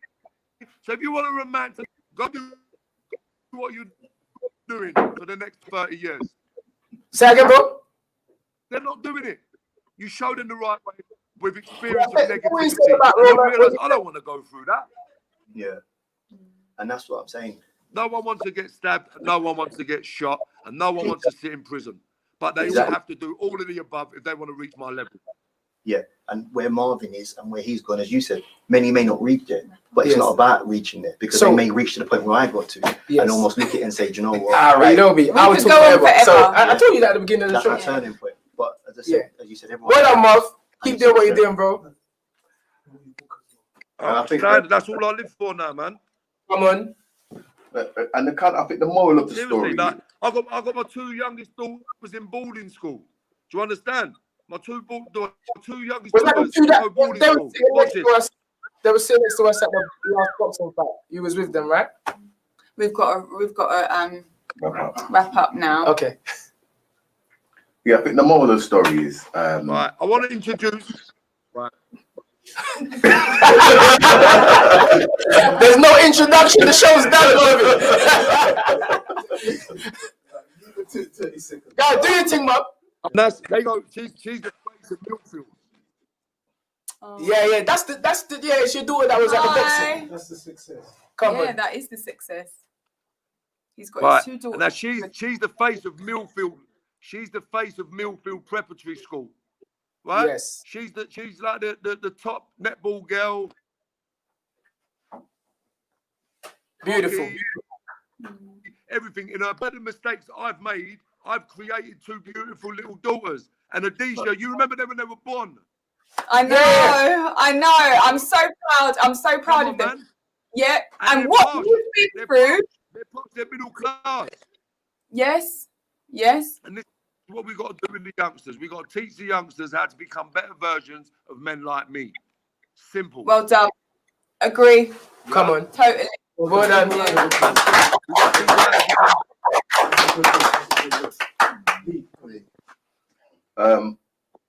So as we said before, I think it's all valid, right? We're all going to be able to touch a young person in a different way, depending on what phase they're at as well. Because there are some phases that they could be at where you need somebody like Marvin, to speak to them, because they ain't gonna, as you say, they're not gonna hear us. They're gonna be like, well, you don't know about my life, so therefore you can't talk to me.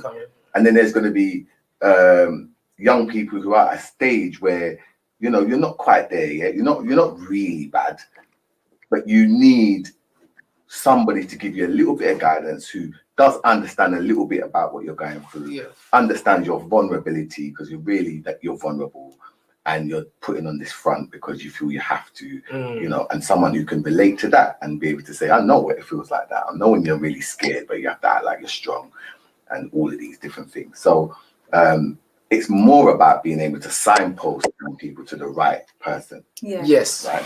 And as you said before, you're someone that you're not going to connect with, but someone else is.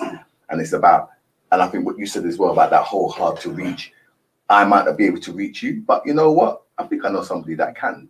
And being able to do that effectively, I think is a good way forward if we're looking for solutions. And as you were saying before, Tony, about highlighting, I think one of the problems that we had in our community, that the sort of the bad boy was the poster boy. A lot of the times we held them up like heroes in our community. So therefore, all we wanted to do was be like that. And if you had a bad cousin, you'd be like, listen, my man or my uncle is bad or is this and the other. So therefore, we glorified that kind of behavior. Yes. And then now we started a culture where people wanted to mimic that. Yes. Yeah. So now to reverse that, we have to highlight the people who are doing well in the community, and they've got to be the new poster boys, really, or men or women. I totally agree. What I would say and what Marlo's added is, you know, one man plants, one man waters, and God will bring the increase. And I feel that as a community, whether or not you believe it, we all have so much to offer, men, women, and even the youth. No, but people might think, oh, you know, the community, you get rich, you switch. No, you know, people, if we're getting rich, Basil, you know, you're doing very well for yourself. You're still in the community, working with the community, enhancing the community. You know, Lee, your stamina for sale, Ricky. And I think that, Sandra, you working with the youth, you know, it's really important, you know, from my perspective, to make sure that children have a visibility of all walks of life, not just, you know, this is just one way. I think everybody needs to understand that, as you've said, Lee, people connect with different people, just, you know, with different stories. So yeah, that's my opinion on it, and it's been really great having everybody here to share their stories this evening. I'll hand over to you to close. To close, okay. Yeah. Well, you know, for everybody that's tuned in and watching and listening, we thank you for your time today.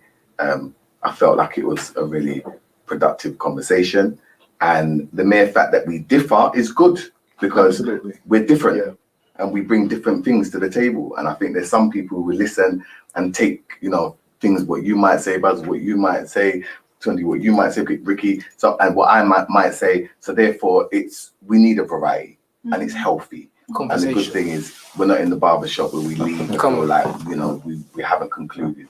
And there's respect amongst us as well, which is very important. So yeah, I think this is, you know, very good show, and long may it continue. And we just hope that people are able to take something positive from what we're sharing.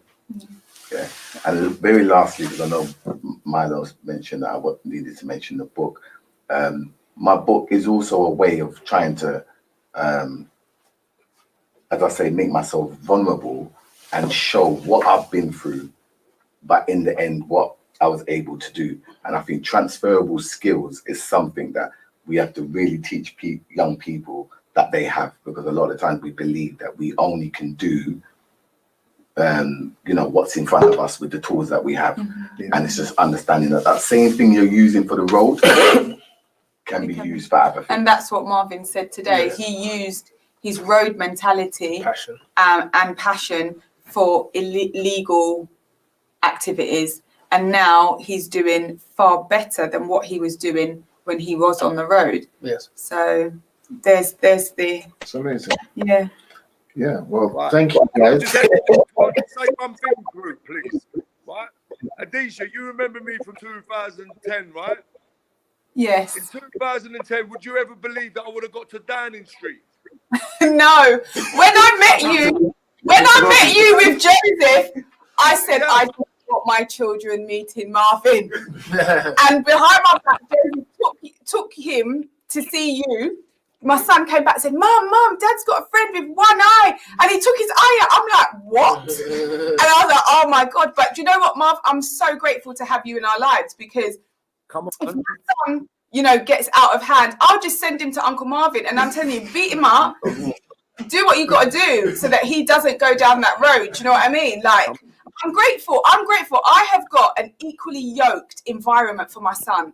And with Joseph not being here, I am so grateful. I want the road and the roughest of the roughest, you know, and I want the most educated and business-minded people. Basil, I'll be using you as well. You know, so this is what's important. I want my son to see both sides, because the moment he steps out of line, I will call on people that have gone down that road, you know, and then I'll also use the people that haven't gone down that road. So this is, you know, I think it's a nice conversation we've had today, even though it's heated. No, but that's what but can I just say my piece now? Yeah. Like, that's what I do. Yeah. I bring the heat, and I like people saying, I like people saying that to me, shut up. Why don't you let people talk? Because it's because of me you're getting hot that I'm getting the best out of you. So I like your theory. Yes. I appreciate you, my brother. Yes, sir. And I look forward for us meeting up Again. Yes. Okay. Ricky, it's been a pleasure. And to all the viewers at home, we've probably overrun. Yes, we have. But you know, we're black. So thank you, and we look forward to seeing you next week. Thanks, bye.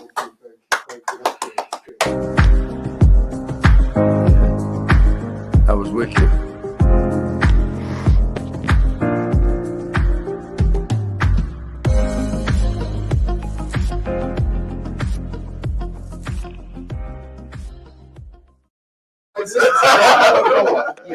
You had the Thanks, Sandra.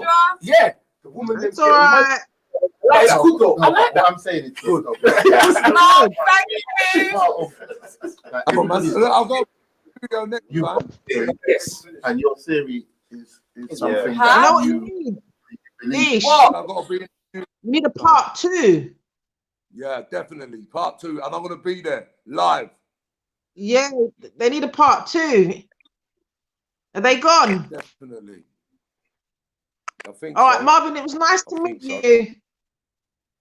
Yeah, listen, if you need anything to do, I work with these kids, right? So marvin@themarvinherbert.com. Just email me, and I'm gonna make contact, and I'll speak to you, Sandra. Yeah, if anything, I'll speak to Disha, because you know what? We're gonna start running some group sessions in Camden.